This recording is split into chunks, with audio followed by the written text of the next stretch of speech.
from Portland to Seattle, from Seattle to New York, from New York back to London for 48 hours for Taylor Swift, and London back to LA, from LA to San Diego, and we have got LA again, Angel City and San Francisco pending. We are here in San Diego. Super excited. I'm Rachel. I'm Sophie. And this is Extra Time with Girls on the Ball.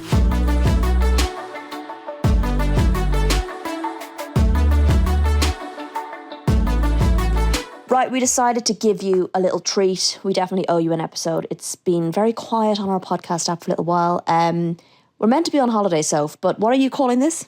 Well, it's technically called a busman's holiday, which basically means you go on holiday and do the same thing that you do when you're at work, which is watch football. We have been having a holiday, so that's been really good, really refreshing. But we are obviously here. We've been watching some NWSL, touring the clubs, seeing what's up, seeing what the NWSL is, and we are, of course, hoping to do a little project here later in the year. So it is sort of a bit of a prep work for that, but it has been fun at the same time and very much on the relaxed side of things. Absolutely. A little bit of a recce, but we're enjoying ourselves at the same time. I had my very first wine in a can at a football match in Portland, which was a revelation. It's been very nice to just kind of sit back in the seats and watch games. Join some fan groups as well, which we are doing tonight. I'm very excited. We're joining up with the Sirens here in San Diego at the Snapdragon Stadium. Really excited about that. We were very excited about coming to San Diego and seeing Casey Stoney's team, and then they went to bloody sacked her while we were driving down. We'll get to that a little bit later in the episode. But yeah, I'm excited to go to Snapdragon Stadium. It is, of course, their Pride night as well. We've been in touch with some of the Sirens. They're going to be tailgating.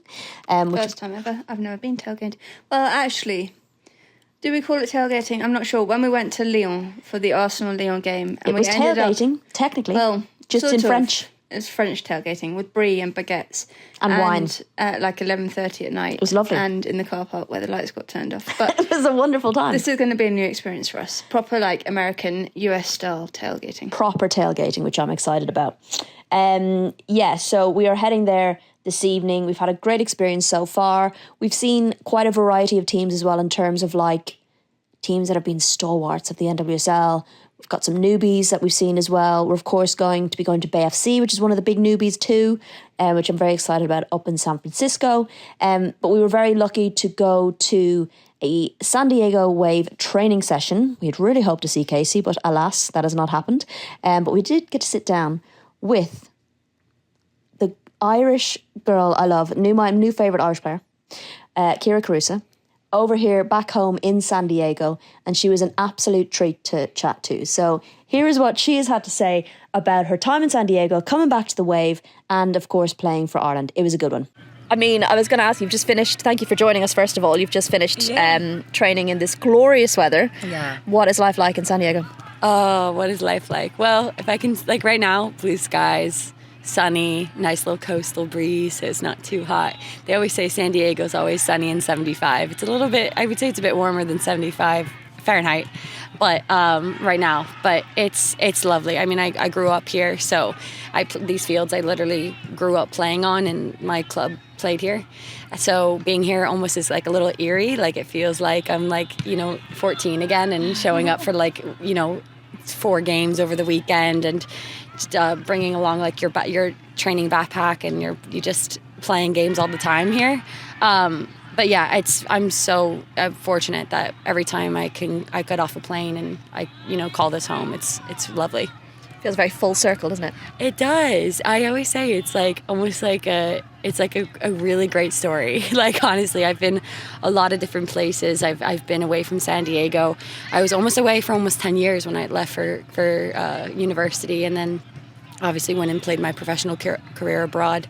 So when I came back, it was almost, it was weird. I'd only been in San Diego for maybe a month at a time at the most, if I were lucky. And it wasn't anything that like when you're away, you don't necessarily, you miss home like anyone would, but you don't like think about it the way like when you come back and you actually get to be there again and like live there. Then I feel incredibly fortunate. It must be quite different, I guess, though, when you head back to Ireland camps then. Slightly different environment, weather, that kind of thing. Yeah. It's funny because, when I was abroad, it was like a flight over from Copenhagen to Dublin was nothing. Whereas now it's like you're preparing for like the long haul. That being said, I think that the thing I appreciate the most about being in with the girls and being in with camp is like that as time has gone on, it's become more and more like my home, like being with them.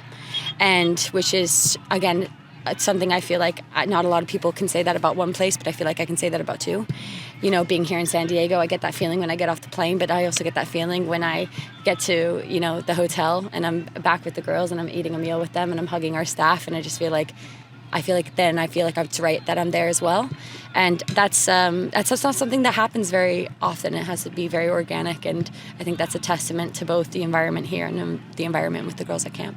That readjustment then must have been, I guess, a bit easier, given off the pitch stuff was easier to kind of settle down and know where you are, and then getting used to the team. Yeah, it does make it much easier. That's a good way to put it. It's like your life is like the playing is like your career, but it's also like there's like life around it and well-being and just kind of like feeling like you are where you're meant to be, and I have that feeling right now. Been a bit of, I guess, a tricky season this year, but still not too far off a playoff, and there's still plenty of football left to play as well. How do you, I guess, regroup as a team, especially given like a tricky week? Yeah, I'd say that I've played in a lot of different leagues. I've played in the World Cup, played in Champions League, and I'd say that playing in the NWSL is one of the most challenging experiences. Every weekend, every time you meet, it's up in the air of who gets the points, which is incredibly competitive. It's also very much a marathon and not a sprint. And so I think that the most important thing is that we're focusing on what we have in front of us, what we can control for our next game, and sticking together in that, because again, teams in this league that have that camaraderie, have that purpose together, seem to be the ones who can always get those points out, or make something happen. And I came into this team last year because I felt that, and I knew this team had that, and it showed, and we showed a lot. So I would always bet on us to be able to come back together and regroup and go. And talk to me about your fans, because we will be spending the day with the Sirens on match day, which I'm looking forward to.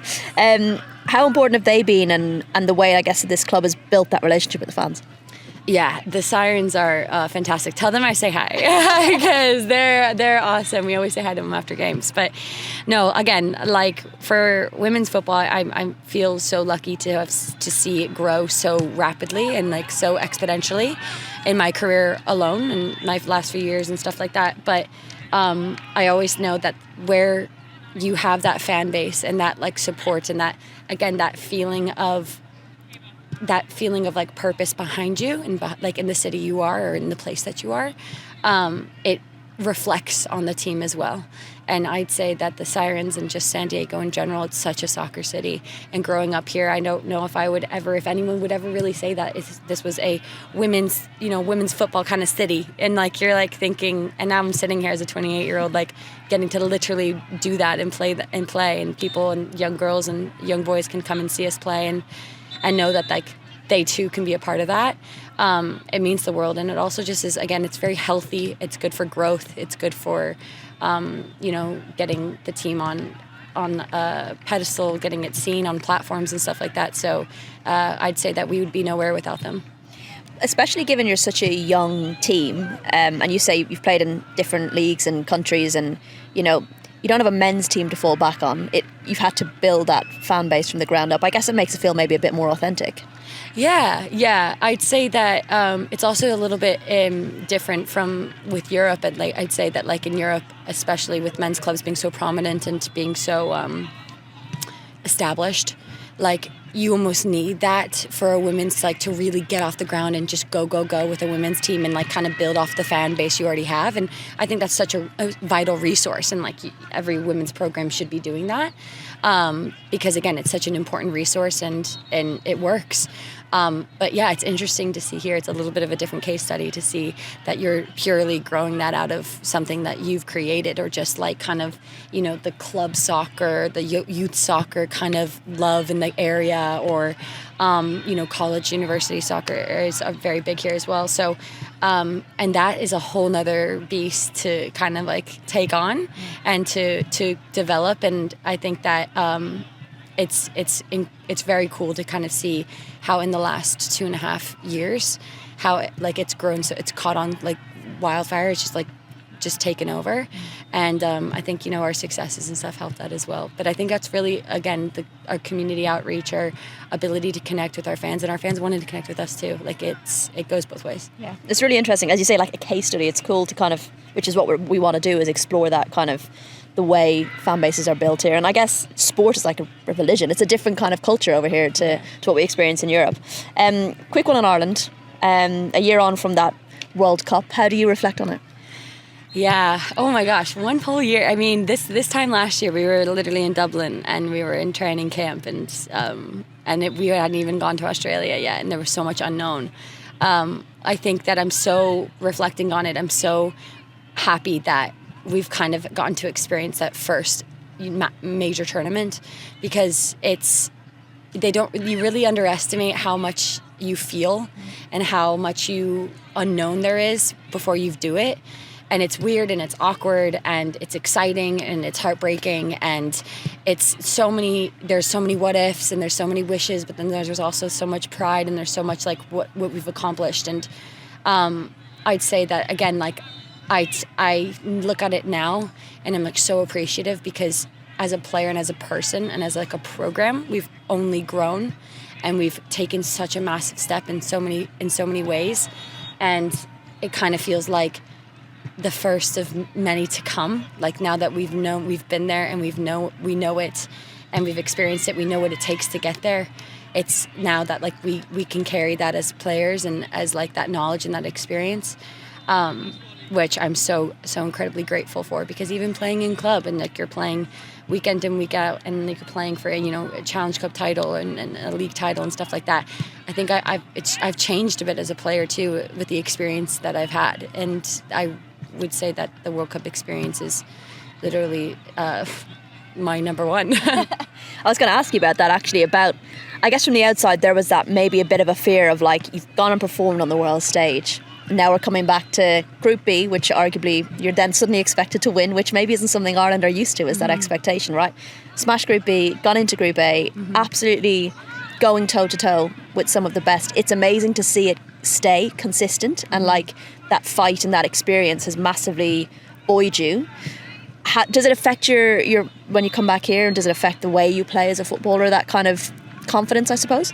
Yeah, absolutely. I mean, it's again, like that pressure is always like such a privilege, because on the flip side, I also know what it's like to be where you almost like that expectation isn't there, and it kind of, and you're fighting and you're like trying to get that, like you want to earn that ability, and that like that kind of like that pride amongst a team or amongst a community and stuff like that. So, and for myself as a player, like knowing that the players and the teams I've played against and the battles you've won, like, and again, it's anything from the World Cup to like the group we're in now. I mean, we last camp I went with two of my Swedish teammates, and we were just talking about having to play each other, and of course we're both like, we're gonna get you. But I do like my teammates when we came in, they said to me, they were like, we played you guys about 2.5 years ago, and they're like, but you are such a different team from then, and this could be like these games right now are like going to be one of the difficult of our group, because we know what it's like to play you, and we know what it's like to have to try to get points off you guys, and I feel that as well. Like I know that other teams look at that and they go, oh my gosh, like that this is not the draw we want to get. But again, for us too, like we wear that with pride, and you kind of put that on your shoulders, and I love that. I'm like, yeah, I'd expect that. Like we've earned that. Like we've earned that kind of that kind of, I'd say, praise in that sense. So But I think that coming back into the to club and stuff, I always think about, hey, like if I outran like a French center back to that ball, I'm capable of outrunning anyone, like you just think about those little moments. If you can outthink and outsmart, or you don't get the ball but you can dominate without the ball, just imagine what happens when you do have the ball. Just imagine those moments when you don't have the ball and how much more you can do. So yeah, I do take that, and I have a lot of confidence with that here. I think you see that actually across the Irish team, and I think in the past there's been an over-reliance on certain players at times, their experience particularly in difficult moments. And actually I think what we're seeing now from the squad and some of the younger players who haven't had as many caps is that actually they can step up now. It's almost like the World Cup has shown you have that in you to be able to step up and lead a team, and you don't always need to rely on certain players. Yes, they're important, but at the same time you've now got that experience across the squad, which is invaluable. Oh, 1,000%. And like when you go on a pitch, you can look at a lot of people and look to them for like that solidarity, for that like even a moment of like we're going to be okay. Like, what do we do next? And like even myself, I find that like I've really felt like I've developed, or Ireland has allowed me to develop so much into a player and a person that went from kind of like seeking that like, hey, like we're going to be good, to being that player that can be like, hey, we are going to be good. Which is massive, because I've seen younger players grow so much through our program, or through the last few years. I've seen even players my own age and players older than me like grow as well, and I think that's what's beautiful, because again for us in Ireland, I think what we do now, we stand on the shoulders of those who came before us, but also there will be those after us, and I want every single like girl or woman that comes through the program to be like that person who can say, we are going to be okay, and we will be good, and we will be successful, and they're like we will win. You just that confidence and that mentality, like you want to just grow that culture. I actually notice that about you when you're on the pitch, because I'm a photographer, so I'm often pitch side. You're always positive, always talking, always like geeing people up, and I love that, because sometimes that's can be missing at times, especially when you're an underdog, right? Like having that someone leading a team literally from the front, being that positive is like makes a massive difference, I think, and you feel it like off the pitch as well from the squad. You feel like you've got that belief. It's so nice. Thank you. Thank you. No, yeah, thank you. Well, no, it's been great to talk to you. We're going to be coming to your game Friday night. Really looking forward to it. Hoping for the win. Yeah. And yeah, of course, following all of your Irish exploits. You've got more games coming up in July as well. Yeah. Are you guys going to be out in Dublin? We're doing the Norwich game. Sorry, okay. we land on the we land at the 12th in the morning and have to drive from London to Norwich. But we will be there. Can I just say, England-Ireland, that's never happened in the 12 years we've done this, so it's been a challenge. Really? Oh, the relationship put to the test. Hey, we love a little healthy competition, right? I tell you what, the Aviva has massively set the bar now for that game, so I'm not sure Norwich is going to be what you guys did at the Aviva. I feel the same. There's something very special about playing like that match, especially in the Aviva. I was like, I mean, this is like literally historic at this point. Yeah, so unreal. Yeah. No, but okay, I'll see you guys. I'll see your faces very soon then. Absolutely. Yeah, thanks guys. Thanks so much. Yeah, of course. Right, okay. Love her. She's a lovely girl. Very nice to chat to. Really thoughtful interviewee. That's something you'd kind of flagged beforehand. You've done a couple of press conferences with her. I have. I remember her. She did when Ireland played, was it Canada and Perth last year at the World Cup. And she was brought in for the pre-match press conference. And she is one of those players who is very considered about everything that she says, I think, and really thinks about it. And that really struck me on that occasion. So I was very excited that we got to talk to her today, or yesterday, whenever it was. All sense of time. I don't know what day it is, Sophie. It's gone. But it was very good to get to speak to her, get to hear from her. I think her coming back as well, as she said, it's kind of full circle, coming back to San Diego where she kind of grew up and started playing football as well. So I think that was really special. And yeah, she's just as you heard, a really lovely character, I think, and really good for both the Wave and for Ireland as well. Yeah, a very lovely girl. And can I just say, standing out watching their training, like, I get it. San Diego's so nice. Like, the weather was lovely, the views were lovely, the pitches were lovely. Your Irish skin suffered a little My bit. Irish skin suffered a little bit because we were only meant to be there for 15 minutes and it turned into an hour and a half. And I have a farmer's tan, nonetheless. If anyone has any tips on how to get rid of a farmer's tan, please help me, because I'm now like a smorgasbord of sun cream to try and top up the old shoulders. But it's fine, I'll take one for the team. It was worth it to get to sit and chat to Kyra. But we are, of course, now going to head to the Snapdragon Stadium. Very excited for this. Tailgating, pride, all of the above. It's going to be a good one. Let's see how we get on.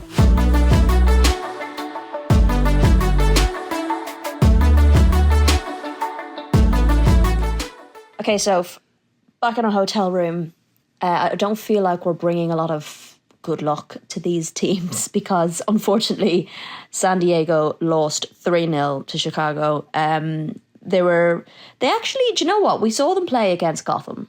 And I thought they were pretty good. They looked, exciting going forward. They looked like they were trying to score goals. They can't score. But they can't score. And they just fell apart a bit once Chicago attacked. 3-0. It was a tough watch. It's been a really tough week for them, I think. And I think, as you'll hear, we spoke to a couple of the members of the Sirens. Maybe some differing points of view in terms of that decision, in terms of getting rid of Casey Stoney. But I think from the outside, and we are very much from the outside, but we all know Casey Stoney's qualities as a manager and what she's managed to do with a team in her, a very young team in terms of their foundation, what they're in their third year or something. So the fact that she managed to get them to the semi-finals of the playoffs 2 years running, they won the Shield last year, they won the Challenge Cup at the beginning of the season. From the outside, it looks a really harsh decision, even though results weren't going very well this year. Well, defensively, they're okay, well, until today. But Christ, they can't buy a goal, though. But defensively, they've been pretty okay. And, they're very much within touch of the playoffs. So that's, I think, where it seems particularly harsh. That the NWSL is a league where you can finish, 8th? Mm-hmm. And you can go on to win. And we saw it with Gotham last year. They finished, 6th or 7th, I think, last year. And then they went on to win the championship. So it seems particularly harsh in a kind of franchise league where there is no promotion and relegation to be that cutthroat about it. But the club decided what they decided, and I guess no one can help that. But I don't think there was any particular improvement that I saw tonight from the 2 games that we've seen live. No. I don't think there was a particular improvement. Agreed. It wasn't great, but before the match we had a wonderful time at the Sirens, tailgating. Some incredible stuff, like they've got food, they've got drinks, they had someone making some margaritas which were delicious, they had pizza, people made desserts in pride colours, they had all sorts of face painting, they were doing hair, they had stickers, they had all sorts of different things available in their tailgating, as well as what San Diego Wave were offering. Various different tents and stuff like that, all pride related, which is very impressive because we know that San Diego are doing a lot within the community. You spoke to Casey Stoney about that back when she first started, which was really interesting. We can plug that article, drop a link to that article for you to read. But it was really nice. We got chatting to some people and learned a little bit about how the wave came about. We spoke to a guy called Christian, who has his own 2 podcasts. He co-hosts 2 podcasts, so we will link to them in the description below because we want to give them a little bit of a plug. He covers a lot of USWNT, the men's side, and the wave, and I think a little bit of LA Galaxy maybe as well.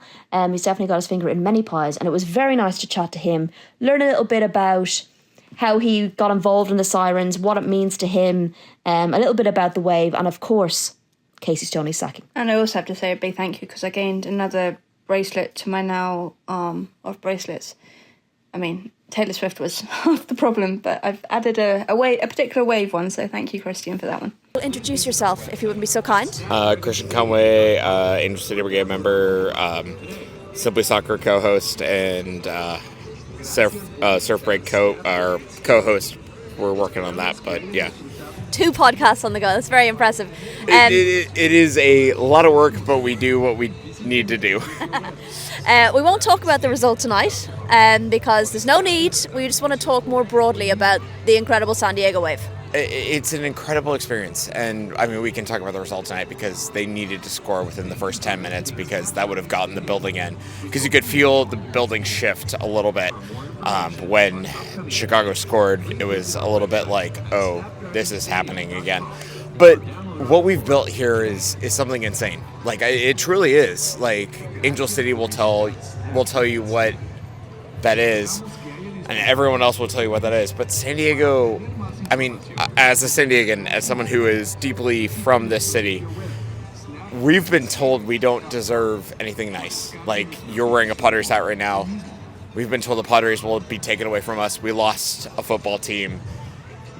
Just to have this is so incredible, and you see people understand that, like, this is going to stay, and this is going to be something that you can always believe in. I mean, that's a beautiful feeling. And I don't know how to explain that to people, because just you have this sense of, well, we always have to fight for this. But to know that you have this is really quite. I don't know how to explain it to people. You know, like, I'm running out of words. For our listeners' benefit, there was 24,000 people inside the stadium tonight at a Friday night kickoff, 7 p.m. kickoff. So, arguably a tough time to get to on time, and something we've definitely experienced in San Diego is the traffic. So the fact that you got 24,000 people in the stadium for a Friday night kickoff maybe is a little bit of an example of what you're building here at this club. Yeah, I mean, it is, well, traffic is a constant in San Diego. That is a thing that we all deal with. I get angry about every single time that I drive. But I think it's beautiful to talk about that because we're all willing to do it. And we have been told so many times that, like, we were compared to our brothers up in LA or whatever. This matters. Like, this is a community club that is so 110% about San Diego. And we've been told we don't deserve nice things. Like, that has been a thing that we have been told for a lot of years. I'm born and raised in San Diego, and I've been told that, like, you know, you are always compared to LA. To watch 24,000 people brave on a Friday afternoon, and I will tell you, Friday afternoon traffic is absolutely miserable. It is terrible and horrifying. But to watch 24,000 people actually do that, I mean, that's got to mean something. And it's incredible.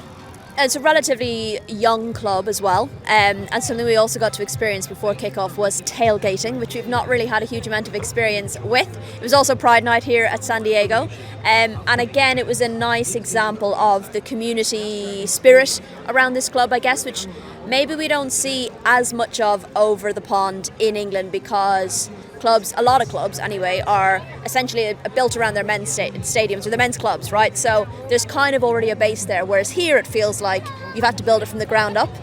Yeah, I think that's actually a very good way to put it, is that we've built this. And I was talking to a couple of people today where they are like, oh, we're relatively new Sirens, which is the supporters group that we have. And they said, like, we don't know how to get involved, we don't know. And I was like, this is what you want it to be. Like, you can build it the best way that you want.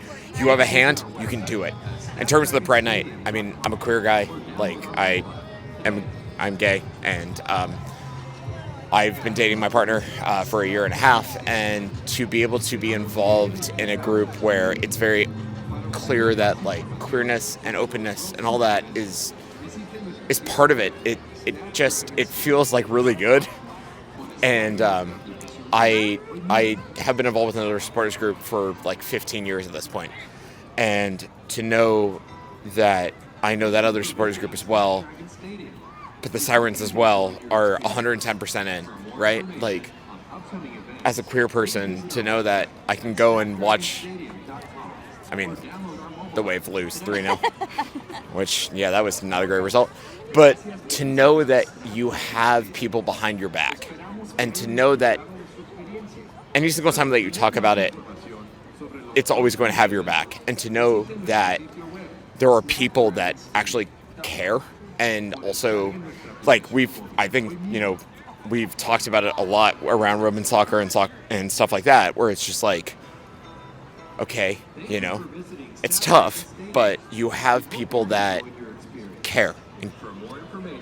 and just give you that backing and give you that protection and give you that respect. I think this is your community, this is your home. And I did the Pride photo shoot for the LA Galaxy, and I remember I just was sitting there and being like, oh my God, because I know my club actually has my back, and I know the Wave have everyone's back. I know every single person that walks in there, if they're queer or not, has their back, and that's special. That takes a lot of effort, you know. I feel like that might be like quite a common thread in women's football, whether it's here or across in England or other countries in Europe as well, is that kind of acceptance within the women's game, which is very, very special, and hopefully something that we can maintain and continue to grow. One final word, not to make it sad, but Casey Stoney, of course, we have to ask, given the links with England, seeing her go this week was a real surprise to us, perhaps maybe not for you as a fan, but you tell us. I think there were some conversations that were being had that this was coming down the line. It's a tough one. I think that's the best way to describe it. But I also think a lot of people are kind of handling it in the way that it's the first firing, and so therefore you feel it a little differently. You feel the emotions a little differently. I think they are going to move on from here.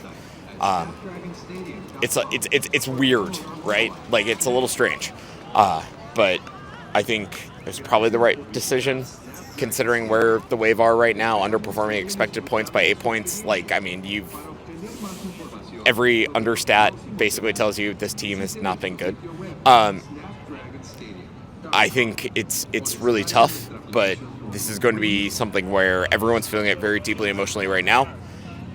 I love her to death. And like, I will say this very openly, Casey Stoney, every single time I've done interviews with her, she has been incredibly wonderful and engaging and fantastic and fun and just amazing. But it was probably the right decision at that point in time. So nice listening to him, very passionate about supporting the club, really nice guy. And I guess what we wanted to know a little bit more about was how a club like that, how a fan base like that has come about, right? Because, you know, at home, I guess quite a few of the clubs can maybe rely a little bit on their men's side, the badge, a kind of established club already. And what we were really intrigued about with San Diego was finding out how they developed such a supporters group, because they had, 24,000 at the game, which is pretty impressive for a Friday night at 7 p.m. They were telling us that they often get around 17,000 for like a Friday night game, which is tough to get to. One thing we learned about San Diego is there is a lot of traffic. California. Oh my God. Yeah, so getting to a game for 7 p.m, 24,000 people. The fan base were going the whole time, making lots of noise, lots of chants. So we spoke to Tally, who is the president, about the fan base. We wanted to find out more, how it got set up, what it does, and what it means to the club. And of course, we had to get her opinion on the Casey Stoney sacking too. I'm Tally Lerner, and I'm the president of the Sirens.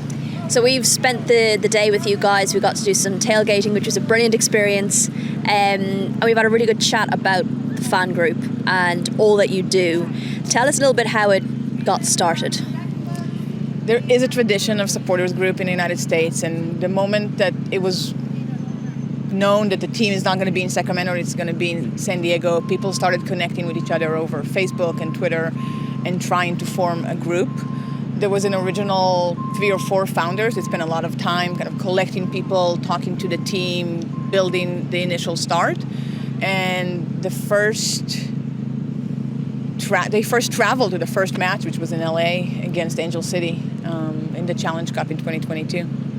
And, you know, you spoke to us today a little bit about some of the things you put on for people involved in the fan group. You've got food, you've got drinks, you've got music, you've got, these fake tattoos we got, we had stickers, we had so much stuff. And you were saying even the food is donated. Like, that kind of stuff I cannot wrap my head around that. That's incredible.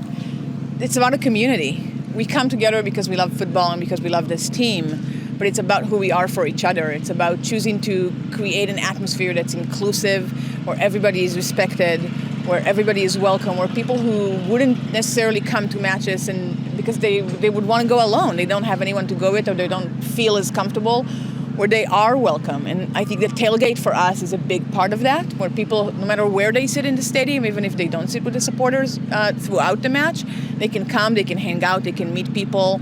We have music, we have food, we have activities. We try to have a different theme every week. But it's watch parties when the team is away. It's traveling to away matches. And it's some of the activities we do together, from being active socially on topics that matter to us and just having other events. We went together to support the women's volleyball team that started this year, and went to a few of their matches and tried to teach them how to, chant and drum. And as well, tonight was Pride Night, of course, which was a really special experience for us to experience, I think, because, again, it's something that's slightly different, I think, in England, the way it's celebrated. But today was really cool, and all of your stickers represented it, and all of the stuff you're doing, even some of the desserts that were made represented it. You had, of course, those flags coming across all the fans before the match representing it. How special was that, and how important are those kind of nights as well? I mean, for us, this is the highlight of our celebrations on the pitch and in the stadium. The importance of pride for the soccer community in the United States is enormous. It was one of the first spaces where women could be whoever they wanted to be, and it's still something we're battling today, as we just learned this week. And as a group, the match is really important for us, the community, the fundraisers we have around that. It's all something that we put a lot of effort into. And just finally, I know a tricky week for you guys with Casey Stoney leaving, of course. But just more broadly, what do you feel like her impact has been on this team? And for you as fans, I guess. I mean, I think building a team that has a culture of respect and a culture that player first is something that I don't see a lot of other coaches that could have done, and I think that's part of the reason why the community here felt so strongly about Casey in the same year where we see the Yates reports come out and all the almost every team in NWSL lost their coach to misconduct. Casey was just symbolized something else, somebody that has a moral compass that was bigger, somebody that cared about the players more than anything, that did not put only winning at the top. And she's, of course, a very ambitious coach, and that's why we really loved her as well. But it wasn't just that alone. They're not that in every price. And having the emphasis and speaking up about the league, about the United States, about our players and what we hope for them is a big deal. Having a coach that's openly queer and like here with her family was also significant for us. I think on the pitch we've struggled recently, but there's no denying that San Diego was the first expansion team to make playoff, and for the last 2 years have been probably one of the two most dominant teams in the league. I mean, I'm very sad. Casey's been somebody I've watched for almost 20 years playing, and I don't know who can replace her. Well, that was very well put, and as you were saying all that, that was what was going on in my head, is she's going to be a very difficult coach to replace in terms of all that she embodies as a coach. But I really appreciate you talking to us. I wish you all the best in the league. You're just below playoffs. It's still possible. You could still go on and win it. We're holding out all hope for you, but we really, really enjoyed our time with the Sirens tonight. It was a very special experience, so thank you very much. Thank you. Thank you for coming. So for me, I was like a little bit surprised that both Christian and Tally were not hugely surprised at Casey's sacking, but I think what you pointed out earlier was we are from the outside, right? So we kind of look at it and think relatively new team, overachieved last season a little bit, and not given a huge amount of time, kind of maybe just over halfway through the season? Yeah, maybe it's because we're from a different kind of where the league where the jeopardy seems a lot more in the sense, and that's no disrespect to the NWSL. American sport is the way American sport is, and that's the way it is. But when you're thinking about back home, and I don't know, you lose a few games and you're in relegation battle, and then you're fighting for your WSL life, and that is really the difference at the moment between being essentially a professional team. And I know that, like, I don't mean professional, full-time team. And I know there are plenty of full-time teams now in the championship, but just in terms of the rewards that comes with being in the top league in the UK or in England, and that kind of jeopardy of relegation. I guess maybe when you're looking at it from the outside and you see that it's a closed league and you're not fighting for your existence, you're not going to go down. Mm-hmm. You have time to rectify things, and you'll have next season, the bottom team of the league gets the top pick from the college in the draft system. It's the way American sport works. So I guess maybe that's the difference in opinion from our point of view. Yeah, because we spoke a lot yesterday with some of the guys from the Sirens about Mel Phillips. It was an example we used as someone who kind of had the rug pulled out from them quite early on. And even in that case, they were 11th in a league of 12. Granted, it was quite early on, but you could almost understand that more than... There's jeopardy. There's literally and we've seen, for example, a club like Brighton, probably if they went down, they would come back up again pretty quick because they do have a good backing behind them.